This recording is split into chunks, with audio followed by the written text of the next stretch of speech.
হিন্দু ধৰ্মত ধনৰ দেৱী মা লক্ষ্মীক সম্পদ, গৌৰৱ আৰু সুখ বিচাৰি পূজা কৰা হয়।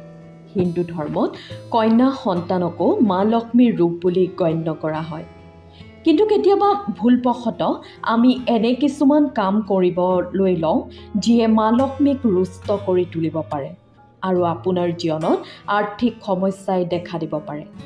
এনেবোৰ কাৰ্য যদি এজনী ছোৱালী বা মহিলাই ভুলবশতঃ কৰে তেন্তে মা লক্ষ্মী ৰুষ্ট হৈ পৰে। কেতিয়াও ভৰিত ঝাৰু নলগাব। কোৱা হয় যে যি ঘৰত ঝাৰু ভৰিৰে ব্যৱহাৰ কৰে বা ঝাৰুত ভৰি লগায় তেনে ঘৰত মা লক্ষ্মী কেতিয়াও বাস নকৰে। পুৰাণৰ মতে যি ঘৰত মহিলা বা ছোৱালীয়ে ঝাৰুত ভৰি লগায় তেনে ঘৰত মা লক্ষ্মী ৰুষ্ট হৈ পৰে। কেতিয়াও জোঠা বাচন গেছৰ ওপৰত এৰি নিদিব। কেতিয়াও জোঠা বাচন গেছৰ ওপৰত এৰি নাহিব। এনে কৰিলে ঘৰত দৰিদ্ৰতা আহে আৰু হাতৰ পৰা টকা ওলাই যায়। দুৱাৰ মুখত বহি আহাৰ গ্ৰহণ নকৰিব।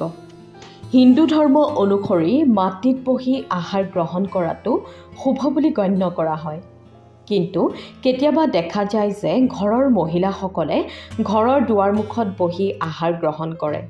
কেতিয়াও এনে নকৰিব, নহ'লে ঘৰলৈ দৰিদ্ৰতা আহিব। কেতিয়াও পাকঘৰত জোঠা বাচন বৰ্তন এৰি নাহিব। ৰাতি শুবলৈ যাওঁতে কেতিয়াও জোঠা বাচন বৰ্তন পাকঘৰত এৰি নিদিব। এনে কাৰ্য কৰাটো ঘৰলৈ দৰিদ্ৰতাক আমন্ত্ৰণ কৰাৰ দৰে।